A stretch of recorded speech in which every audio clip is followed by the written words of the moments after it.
Greetings and welcome to this episode of Healing Courageously. In this episode, we're going to continue our conversation about the importance of fatherhood, part 6. But first, a quick recap. In part 1, we talked about the generational curses and how our behaviors are all learned behaviors. And those generational curses could start, 4 or 5 generations prior to our father, where a man in the family or even a woman in the family somewhere in our family line has eaten of the fruit of pornography or alcoholism or addiction or overeating. Several different generational curses can occur.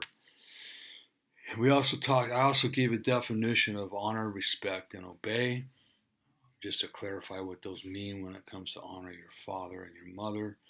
We talked about what a father is. It's a provider, a nourisher, a protector, and more. And how women are the greatest sufferers of the lack of a father. Then in episode 2, we discussed the qualities of a good father, how fathers provide character, fathers provide language and beliefs, and can you repeat what your father said, and much more.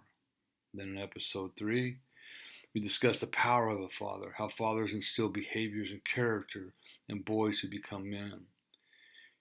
We also talked about how ladies don't marry men, they marry histories, and how fathers transfer self-worth.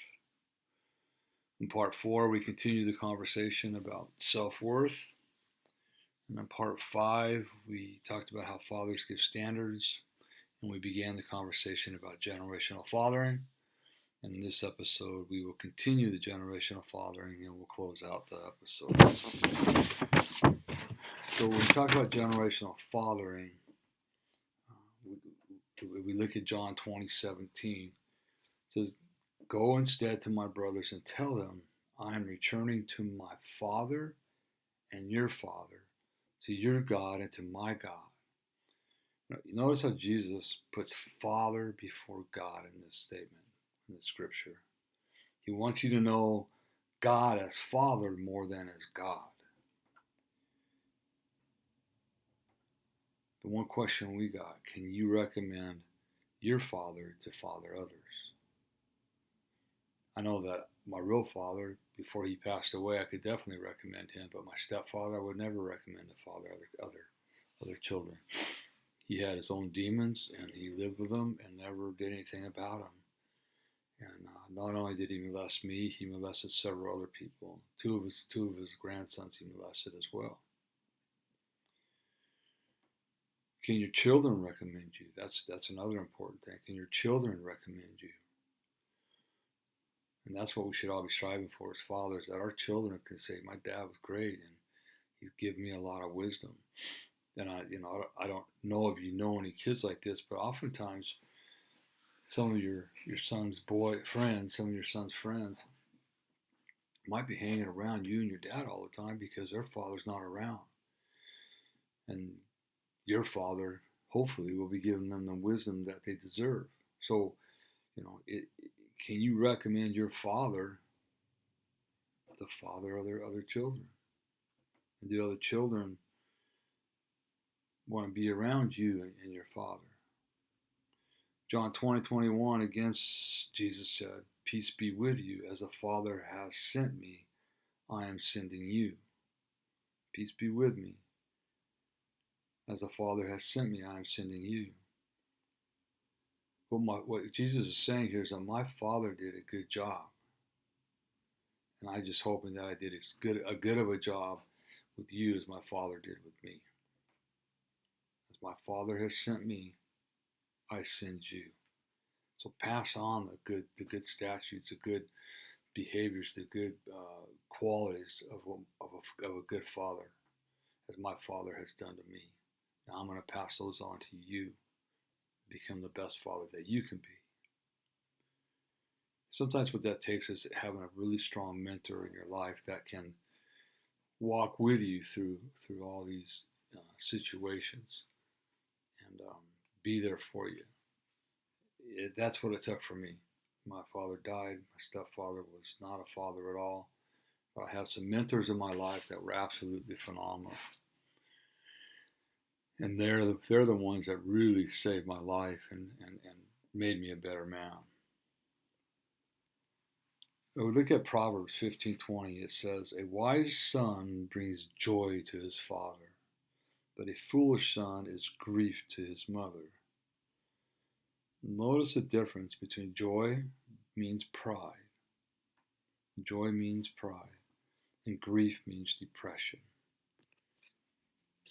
A wise son brings joy to his father, brings pride to his father, but a foolish son is grief to his mother. Grief to his mother. Think about that.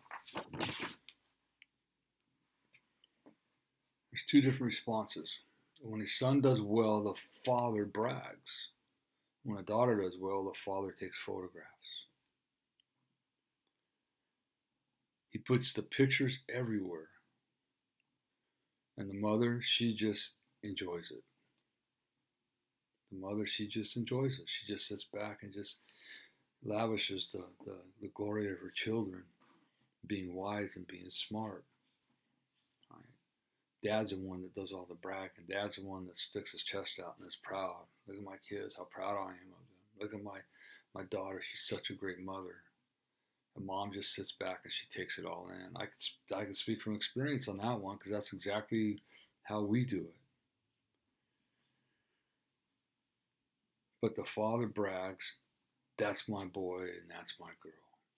Mom just sits back, enjoys it with a big smile on her face, smile in her heart. Dad sits back, says, that's my boy, that's my girl. Again, Proverbs 10, 1 through 2. A wise son brings joy to his father, but a foolish son brings grief to his mother. Ill-gotten treasures have no lasting value. There is no joy for the father of a godless fool. Ill-gotten treasures have no lasting value. We kind of forget about the ill-gotten treasures, but those prideful moments we'll never forget. With all my kids, I don't hold on to their negative stuff, but I certainly remember all their accomplishments, all that. I don't like to dwell on the negative in my children's life. I like to dwell on the good parts of my children. We've all fallen, we've all failed, and I don't even like using the word failed because when we fall, it's not a failure. When we fall, it's a learning opportunity, and we need to look at it that way. Help our children stand back up. Men or boys or girls, help them stand back up and just sit down and talk with them about what happened in a loving way. Help them break down the situation. Help them work through it. Come up with a different solution for the next time they run into whatever it was that they tripped on. So that maybe the next time instead of tripping, they're going to walk through it with their heads held high and come out on the other side a winner. Proverbs 17:21 says, "To have a fool for a child brings grief. There is no joy for the father of a godless fool." Again, it's just repeating what that Proverbs 10, 1 through 2 says. So why don't we do this? Let's reverse that scripture for a minute. Okay? So it says, "To have a fool for a daddy brings grief to a son and sends him to prison." Interesting, huh? There's no joy for the son whose father is a fool. Think about that. To have a fool for a daddy brings grief to a son. Dad don't care about me anyways. I don't understand why, what I'm doing wrong. And it sends that son to prison. And I know a lot of stories like that.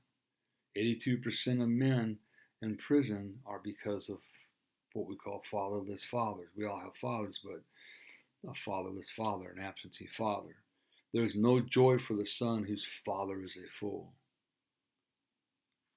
You got to take that to heart. I mean, my stepfather was a fool, and I had no joy in my heart as a kid growing up.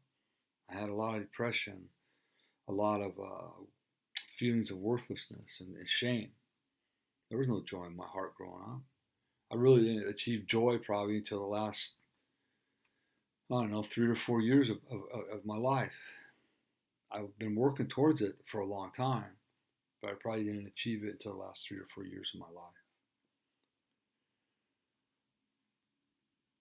So if you look at that scripture, when we reverse it, to have a fool for a daddy brings grief to his son and sends him to prison.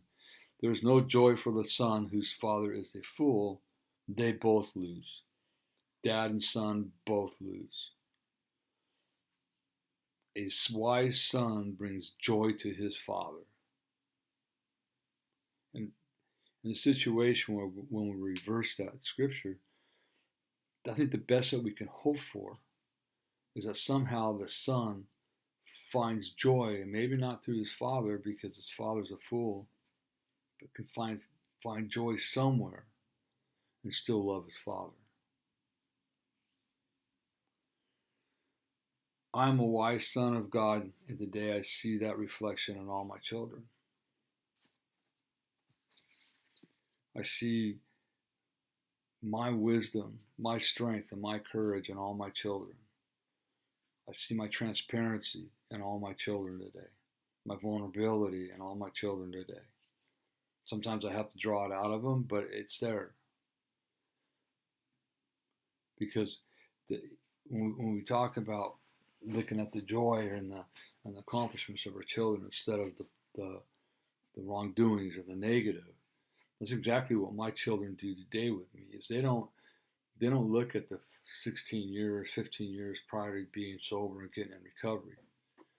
They look at dad today. They see what dad's doing today, and they're proud of me, and they're emulating what I've been doing for the last 15, 16 years. They don't care about the past. It's over with. All they care about is today.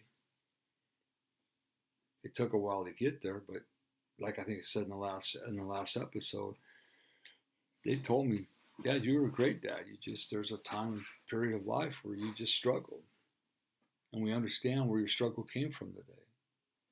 And that brings joy to me because, my children, that tells me my children are empathetic and compassionate.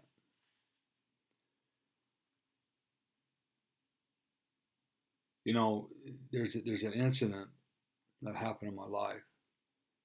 And I really believe this could have gone south if I wouldn't have handled it the way I did it. And I was 6 months sober when I did this. And my son Garrett was a great ball player. He played a little bit of college ball. Was playing in a wooden bat league up in Wyoming, and my wife and I would fly up there often to watch him. And we flew up there one weekend, and he had a doubleheader going. I just like watching him play. He was a good ball player. He fit right in with everybody. He was on a team that was a lot of good ball players. And as the game got over, I went up to say hi to him. Him and his girlfriend were there, and he walked up to me and he said, "Dad, I need to talk to you." I said, "Okay, what's up?" He goes, "This is going to be the last year that I play ball, Dad." And I was kind of set back and shocked. But I looked at him. I says, "Okay, um, why is it that you going to make this your last season?" He says, "Dad, you always taught us that if we quit having fun on the ball field and we lost the love of the game, it was time to walk off the field." And actually, Coach Murphy from ASU is the one I heard that from. When my son said that, there was nothing I could retaliate with because that's exactly what I taught him. And a lot of the kids that we coached, that's exactly what we said to them.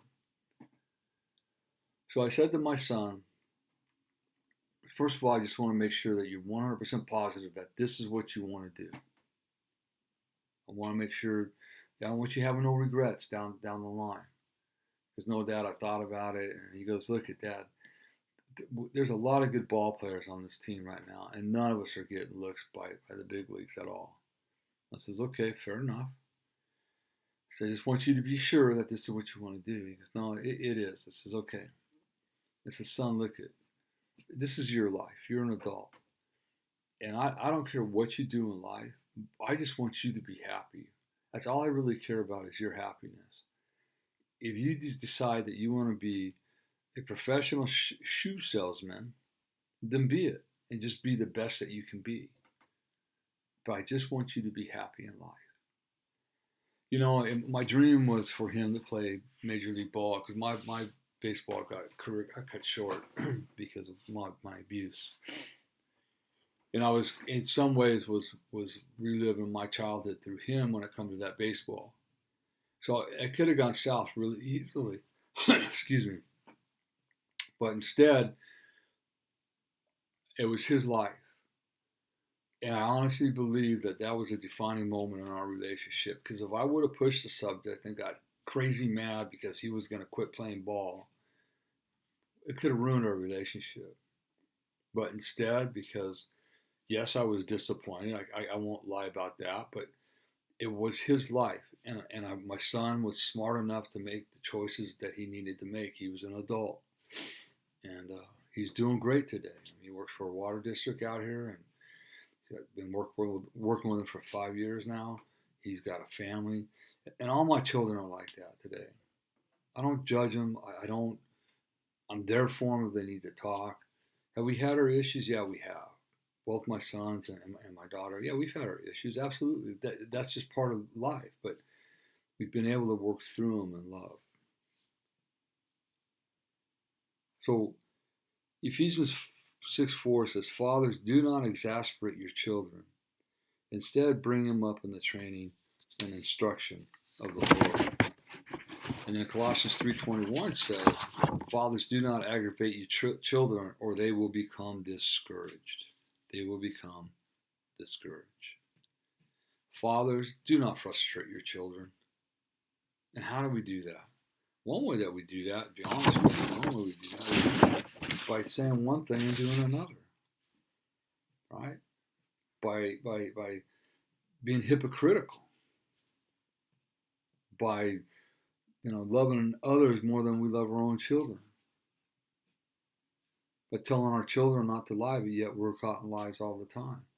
That's discouraging to our children. It's biblical. Do not provoke your children to anger. My stepfather was famous for that. I mean, he was so full of anger and rage and hate inside of him, and he just projected all that on me, and I was always angry at him. I didn't want to be around him or my mother because I wasn't showing love. So be careful. Don't provoke your children to anger, because do you want your children, do you want your son, do you want your daughter to love you out of fear or out of respect? And if you answered fear, you need to do some deep soul searching. I want my children to respect me out of love. See, that incident in Wyoming in baseball, I could have put the fear in him, my son, and he would never talk to me again. Instead, I loved him through it. I said, you know what, son, I love you no matter what. This is your life. I'm here to support you no matter what you do. Doesn't mean that we're always going to agree with our children. Doesn't mean that they're always going to do the right thing. But don't provoke your children to anger. That's why would you want to do that? Think about the times your parents might have done that to you. How did it make you feel? And so you feel it's okay to inject that into your children? That's wrong. Absolutely 100% wrong. The statement, do as I say, not as I do, wrong thing to say to your children. Period. End of conversation. They're going to do as you do. They're going to look at you when you say stuff and they go, yeah, right. You're telling me not to do this, but yet I see you doing it all the time. I mean, that doesn't work that way. We need to be an example, not only with our words, but more importantly with our actions to our sons and to our daughters. Proverbs 28:24-25 says, anyone who steals from the father and mother and says, what's wrong with that, is a partner of him who destroys. If you destroy the root, you kill the tree. Destroy the root, you kill the tree. Right? What are you stealing from the father and the mother? Are you a partner to him that destroys? You're establishing, as parents, we are We are the roots, the foundation of our children's life. And we don't want our children to steal from your foundation. We want them to be able to be grounded, like in the redwood forest. If you ever notice that the redwoods are planted or they're growing really close to each other, you never really hear about redwoods falling other than when they rot out.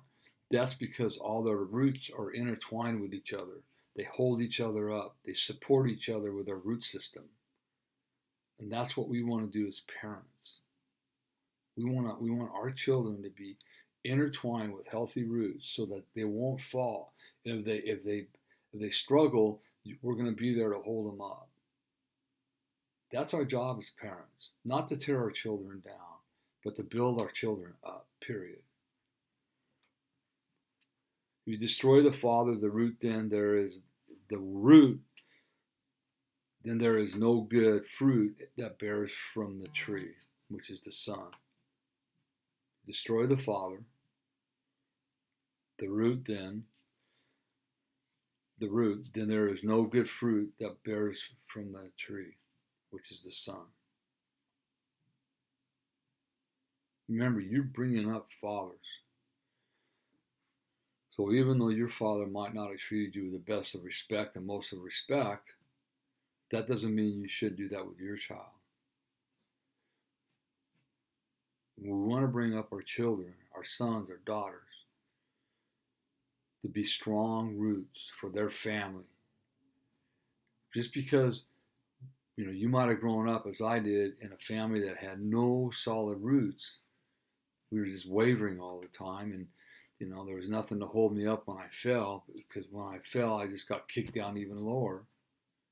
And I've talked to several men that's exactly what's happened to them. What do you expect? Everybody's going to fall. We're going to look at our children. Am I a failure as a father? Look at my child. I always say this, and I'm going to say this in general terms, and I know that not all parents are like this, but when I hear what's wrong with children today, mom and dad go look in the mirror. Mom and dad go look in the mirror. There lies the problem. And I know people are going to go, they might even click off right now. That's fine. But the truth is the truth. It starts right here in our home. Respect the root and you respect the fruit. So do you want your sons to respect you? Because you want to build them up to respect. Respect you out of love, not out of fear. So that you're producing that good fruit. Because if you respect the root, if you respect yourself as a father, and that on the surface you might say, yeah, I do. I'm a great father, whatever. But this is going to take some really deep soul searching, and then looking at your son or your daughter. Am I really a good father? Are my children struggling in life? Am I being a godly representation of a father? Because if you are, then you're going to produce good fruit in your son or your daughter. And then your son and your daughter will produce good fruit. They're going to go through whatever they go through in life, period. That's going to happen. You could give them the best upbringing, godly, whatever, and they still might venture off a little bit. I did it for 38 years. But they always say you come back to God, and I did come back to God, even though I had a mother and stepfather that pushed me away from God. I came back. And also, there is no perfect father on earth except our Father in heaven, God. And He's not even on earth. But if we can emulate what God did, just work on being the best image of what God created as a father to Jesus. That's what we want to look at, the father-son relationship that they have. God so loved His Son that He gave Him up for us. His only Son He gave up on the cross. That was an act of love, and that's hard to imagine. But at what cost What are you willing to give up for your son today? What are you willing to give up to help your son become a better man? Help your daughter become a better woman, a better father, a better husband, a better wife, a better mother. We have a big responsibility as men on how we teach our children.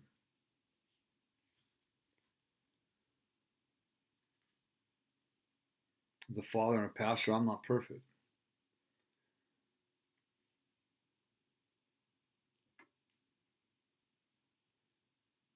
And that's why my children, both biological and spiritual, need to protect me. I need my biological and spiritual children to protect me, physically, spiritually, and emotionally. I need them to water me, I need them to nurture me, and most importantly, I need them to cover me, and I need them to pray for me in order for me to continue to bear good fruit. Those that are close to me, my spiritual children, the children, they know what I go through. They know the spiritual attacks that I have on a daily basis.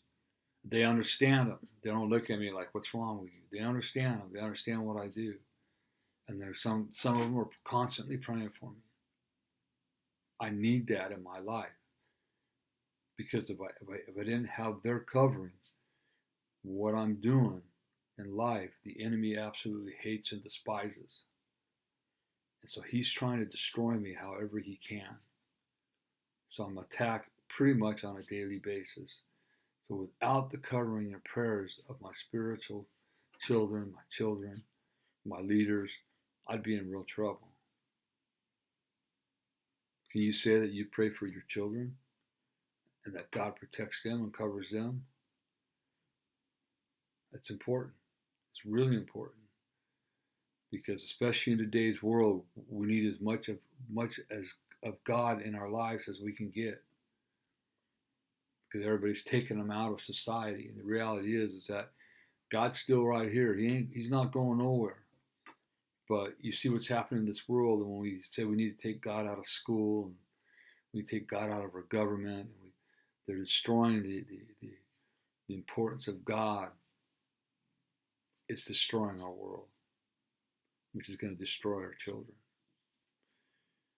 Exodus 25 says this: "You shall not bow down to them or worship them, for I, the Lord your God, am a jealous God, punishing the children for the sin of the parents to the third and fourth generation of those who hate me, but showing love to 1,000 generations of those who love me and keep my commandments." The generational curses.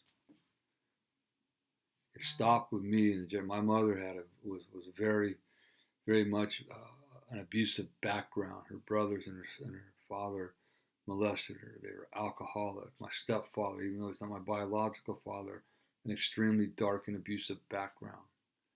And I can remember 20 some years, no, now it's like 37, probably 40 years ago now, or somewhere around 37, 40 years ago. I can remember talking to my wife one day and I'm saying, man, I was frustrated with my abuse. And I said, why didn't God just take me that day that I was lying dead on the ground?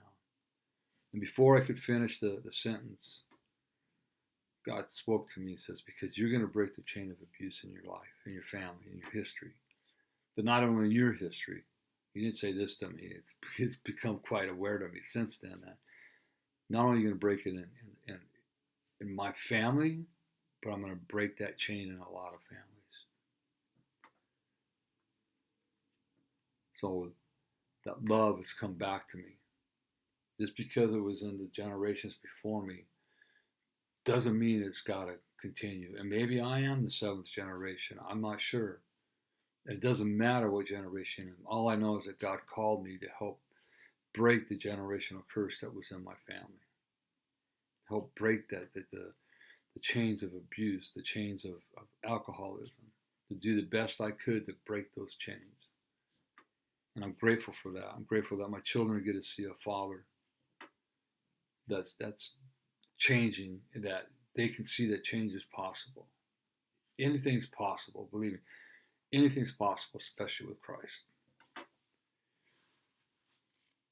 Exodus 34:7 says, "Yet he does not leave the guilty unpunished.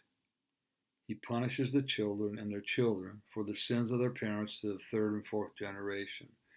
Now, this is for the fathers, not the mothers. It's funny how this goes about, but he's talking about the fathers, not the mothers in this scripture. The fathers are the one that create the generational curses. The fathers determine the future. The seed of the righteous is blessed, and the seed of the unrighteous is cursed. So the father plays a huge, huge part in all this. And then in closing out this, it's really important to touch on one thing, that the impact of sex on a woman from a man. Remember I told you that women aren't marrying men, they're marrying histories. Okay? A psychologist who's born again, a theologian, and a sociologist, and this is true. They stated this after years of research. It says when men have sex with a woman, they are not only transmitting sperm into the womb, they are transmitting their history. Men always want to go back to the womb. Always want to go back into the womb. When we have sex, when we have intercourse, vaginal intercourse, that's exactly what we're doing. We're going back into the womb. And that's why there's prostitutes have such messed up lives, and other people as well, is that every time that they have sex with a different man, all of his DNA, all of his history is being transmitted with that seed into that womb. So you can imagine over the period of time what's going to happen to this woman. You can imagine the history that she's going to be carrying around that's not even hers. So she's got her own history, which is bad enough if she's being a prostitute.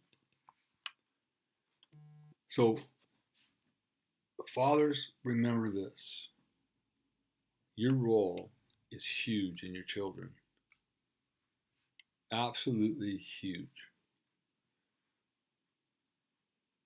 We have to continually be on our guard about how we're teaching our children, because it's us who make them who they are.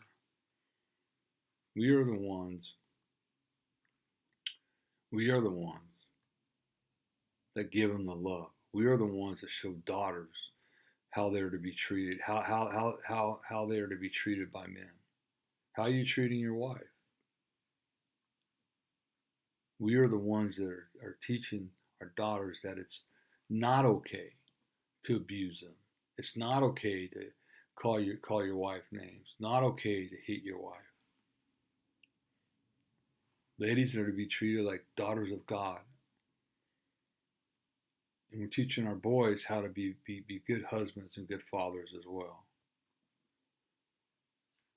I often ask our couples when we sit down sometime along the course, I'll ask them, so if God was to sit down with you right now, I mainly go to the men, my wife will do it to the women, but if God was here right now and he looked at you and says, so I got one question and one question only for you.